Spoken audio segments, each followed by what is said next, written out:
Magandang araw po mga kabarangay. Welcome to our weekly Kapitan's Report. So, kamusta po tayo mga kabarangay? August na. At syempre, tayo pinasyalan ng isang malakas na bagyo. Si Karina na sinabayan pa ng isang matinding habagat. At syempre kami nakikidalamhati sa lahat po ng nasalanta nitong bagyong nagdaan. At syempre dito sa Pasig, mahigit 2,000 pamilya ang naapektuhan nitong pagbaha or about 8,000 individuals.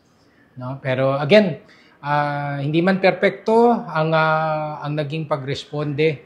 Pero again, kudos sa ating lokal na pamahalaan ng Pasig for the best efforts para matugunan ang lahat ng naging suliranin, naging mga epekto nitong bagyong Karina dito po sa ating lungsod. At syempre, dito sa Barangay San Antonio, rumisponde rin po tayo sa ating barangay. Na awan ng Diyos ay very minimal ang epekto ng bagyong Karina dito po sa Barangay San Antonio. Syempre, naka-standby ang ating DRRM team.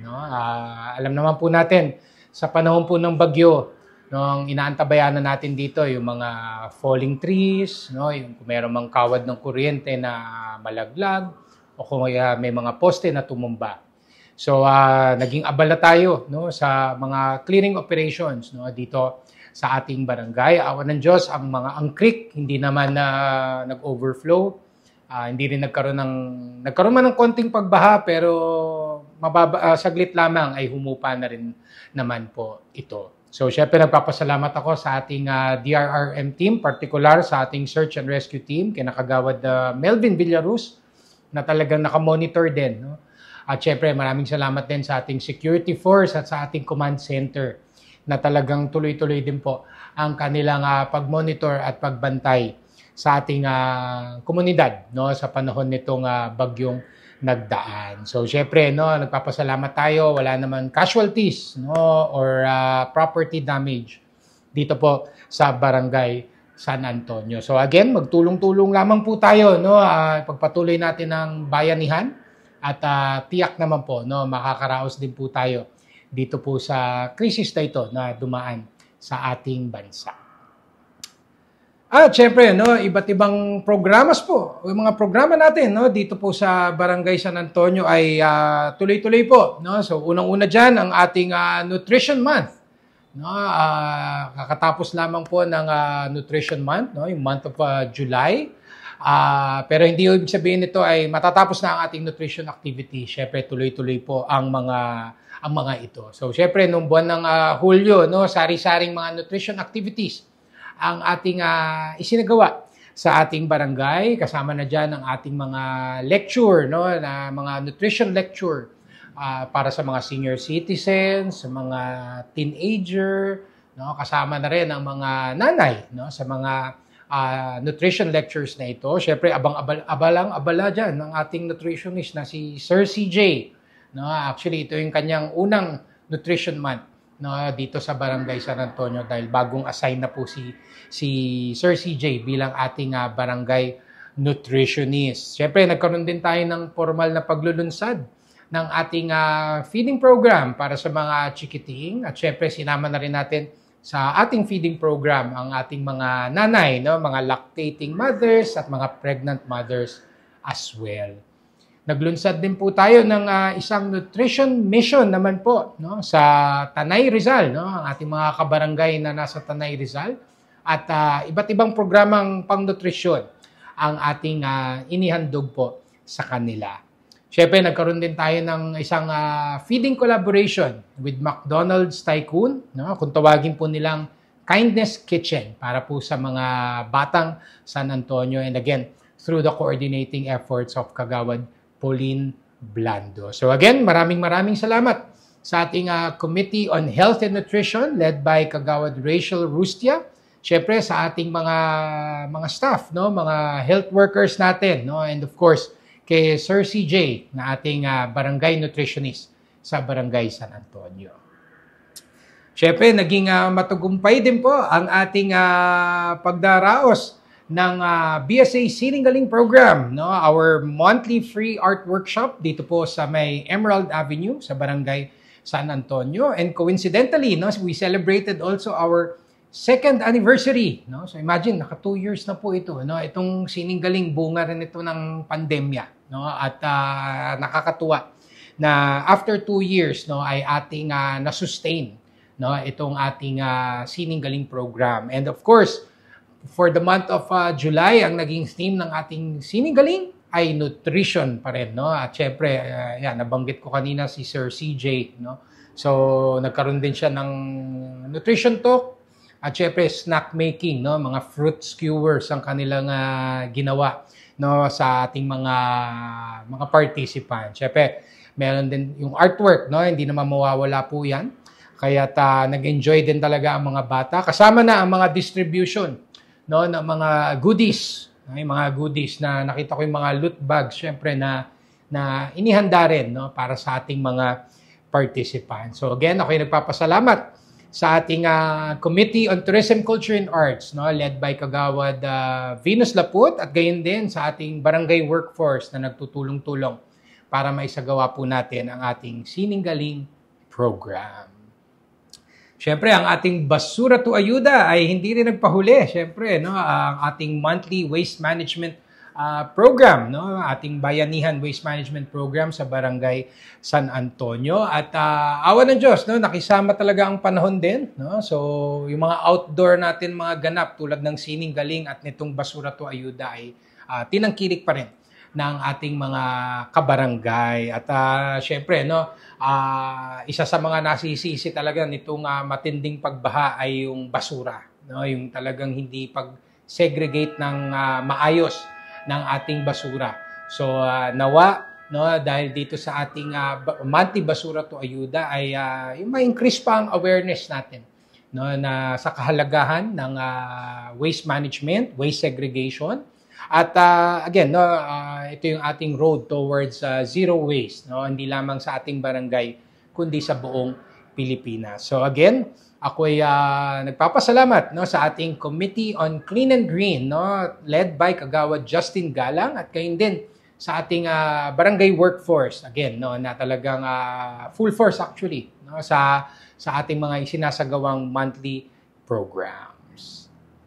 And of course, no, yung ating BSA Pray and Play program, no, ay talagang patok din sa takilya, our monthly youth camp, no, na mahigit 100 ang naka-attend na mga BSA youth, no. So at least, no, nagiging consistent, no, yung dami ng participants, no, sa ating monthly na Pray and Play program. Siyempre, no, again, ang ating objective, no, sa Pray and Play is again may magkaroon ng spiritual formation ng ating youth, no, mailayo sila sa gadgets kahit saglit, no, at syempre magkaroon ng interaction, di ba? Minsan nagiging emo na ang mga kabataan. So yun, yung at least nagkakaroon ng pakikipag-ugnayan, di ba, kwentuhan, no, yung team building games, yan, malaking bagay po yan na sinasagawa natin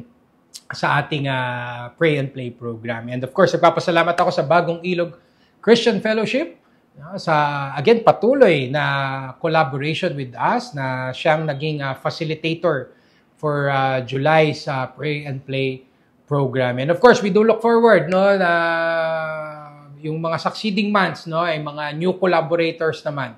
Magkaroon ng new collaborators, no, pagdating sa ating facilitation ng Pray and Play program sa Barangay San Antonio. So again, aking pagpapasalamat sa ating BADAC co-chairman, co-chairperson pala, si Kagawad Cynthia Milo. Of course, sa ating Sangguniang Kabataan, led by SK Chairman Justin Garde. And of course, sa ating workforce na talagang tulong-tulong, no? Talagang pag last Saturday of the month, no? Talagang parang regular work day po sa amin, no? Dahil sa iba't ibang mga kaganapan dito po sa ating barangay. And no, mga kabarangay, alam naman po natin, no, ay pasokan na naman, no? Parang saglit lang itong dumaan na bakasyon, no, ng mga estudyante, at itong week na to ay balik eskwela na rin. At dahil dyan, syempre, ang ating barangay, ang Barangay San Antonio ay hindi nagpahuli sa ating pagbibigay ng suporta para sa Brigada Eskwela 2024. Syempre, sa ating Child Development Center, no, magpapasukan tayo mga second week of August pa. So, in preparation na tayo, no, ng ating Brigada Eskwela para sa ating Child Development Center. Ganun din sa ating ALS, no, yung Alternative Learning System.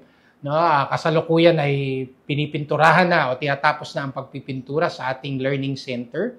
No, at syempre magdadagdag din tayo ng ilang kagamitan para yung learning experience, no, ay ma-enhance pa sa ating ALS program. At syempre, no, hindi rin tayo nagpahuli sa pagbigay ng konting suporta, no, sa Orambo Elementary School at gayon din sa Capitolio High School. So again, ako ay nagpapasalamat, no, sa mga parents, no, sa mga school heads, yung mga principals, no, of course sa ating Committee on Education, no, maraming salamat kina Kagawad Pauline Blando. At syempre, no, nawa ay patuloy tayong magtulungan, no. Sana hindi lang sa Brigada Eskwela natatapos itong pagbabayanihan po natin. Syempre, isang taon na naman to, no, isang school year na naman po ito na darating. So again, maraming salamat sa inyong pakikipagtulungan at syempre, congratulations po sa ating pagsasagawa ng Brigada Eskwela 2024. At syempre, no, sa Barangay San Antonio, no, tuloy-tuloy po ang ating mga collaborations. No, alam naman po natin, ang BSA ay mahilig talaga sa kolaborasyon. No? Very open tayo sa collaboration. And again, hindi natin mapagkakaila na meron no, na mga bagong collaborations na isasagawa dito po sa ating barangay. Of course, patunay lamang po ito, no, ng ating inclusivity at empowerment na pinopromote sa ating komunidad. So unang-una po dyan, syempre, ang ating pagpapasalamat sa GCF or ang Green Hills Christian Fellowship sa isang very successful program, no, or parang expo nila para sa mga PWDs, no. So ang tawag po nila ay Building Life Together, no. So parang naging conference po ito ng mga initiatives, mga programs, no, para sa PWDs. At ang ating barangay ay naimbitahan, no, maging bahagi nitong programa pong ito. Siyempre, ang inyong lingkod, no, nabigyan ng ilang sandali para makapag-share, no, ng ating mga programs dito sa ating barangay. At siyempre, ibinahagi po natin sa kanila ang ating Project Care, yung ating Children's Access to Responsive Evaluation, at gayon din ang ating BSA Sininggaling program, no, na bukod sa naging tourism or arts driven na program po siya, ay naging beneficial din po siya sa wellness, no, at mental wellness and mga PWDs po sa ating barangay. So syempre, no, nagkaroon din tayo ng booth, no, nag-set up po tayo ng booth doon during the conference na kung saan ay nailatag natin, no, ang ating iba't ibang programa para sa PWD, particular po, no, yung ating assistance sa PWD application. So nagpapasalamat din po ako kay Miss Ryla, no, na ating kabarangay, no, na umattend rin dun sa conference at syempre ni-recognize din natin siya dahil kasama din siya sa ating naging presentation po na mga projects natin at mga activities natin na talagang naging beneficiary din po si Ryla.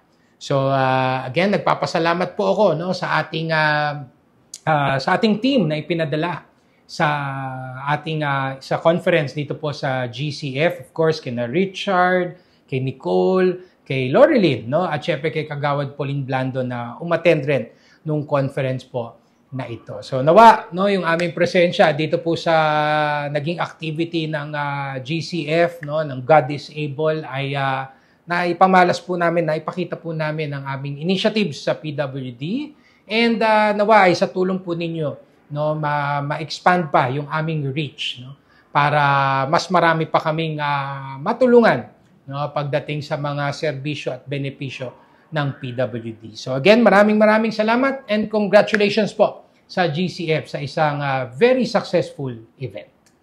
And no, mga kabarangay, kami very proud also to share no, na ang ating barangay ay nagkaroon ng bagong collaboration with Rizal Medical Center. No? So ang RMC ay isa sa mga talagang nangungunang ospital no, dito po sa area po natin.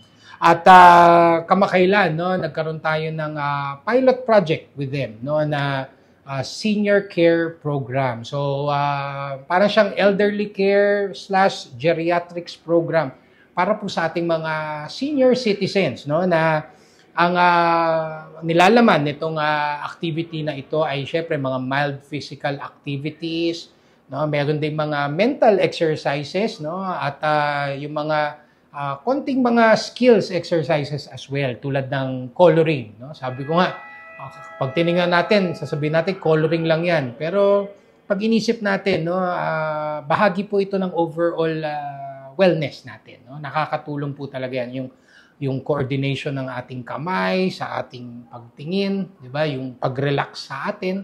So, very important po talaga itong mga activities po na ito. So, again, we look forward to more collaborations as well as yung pag-sustain po ng programang ito. Sa ngayon po, no, we've started muna no, with a first batch, no, pilot batch muna ito na group of 10 senior citizens. No. As per request rin naman po ito ng RMC. No, hindi namin hinulaan yung bilang na yan. No.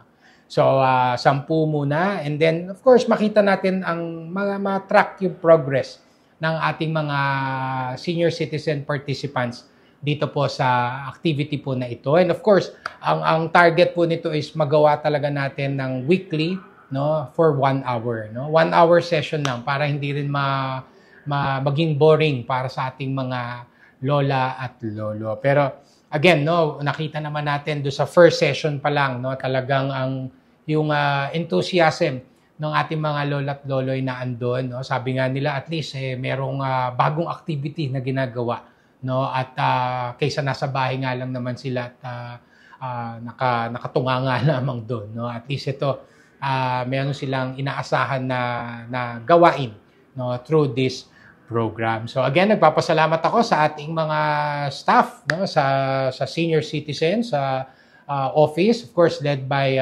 April. No? Maraming salamat. At syempre, sa ating mga healthcare professionals mula sa Rizal Medical Center, maraming salamat. And again, no, good luck pa sa atin sa mga darating po na mga collaborations po para sa Barangay San Antonio.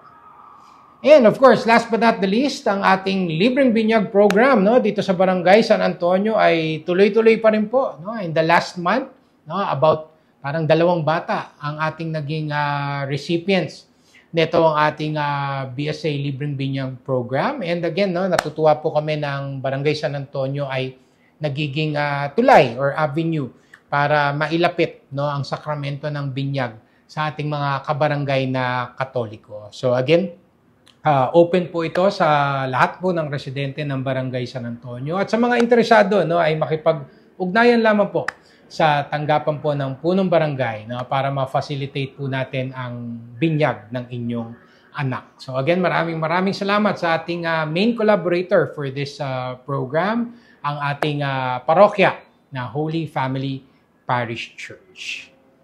And mga kabarangay, ang aking again patuloy na pagpapaanyaya po sa ating lahat to please like and follow our official Facebook pages. Please subscribe to our YouTube channel.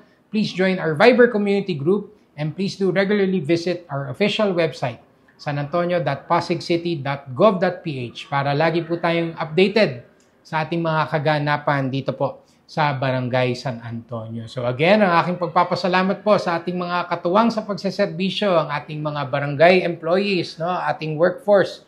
Sabi ko nga, kahit na Sabado, no, full force tayo sa iba't ibang mga kaganapan sa ating barangay. Of course, sa Barangay Council, the SK Council, of course, the social media team, maraming salamat. Of course, to our benefactors, mga donors natin, of course, yung collaborators, no? Kaya talagang very busy, no? Very busy tayo sa Barangay San Antonio dahil sa iba't ibang mga collaborations natin na nagagawa para sa ating komunidad. And of course, last but not the least, sa ating mga mahal na constituents, mga kabarangay natin, mga netizens natin. No? Maraming salamat sa inyong mga advice, mga suggestions, and of course, sa appreciation. No? Yan, pag nakakarinig talaga, pag nakakita kami ng thank you, no? Talagang nakakataba rin naman ng puso at sulit na sulit, no? Yung pagod at stress, kumbaga, sa aming paglilingkod sa ating barangay. So again, maraming salamat po sa inyong lahat, sa inyong pakikinig.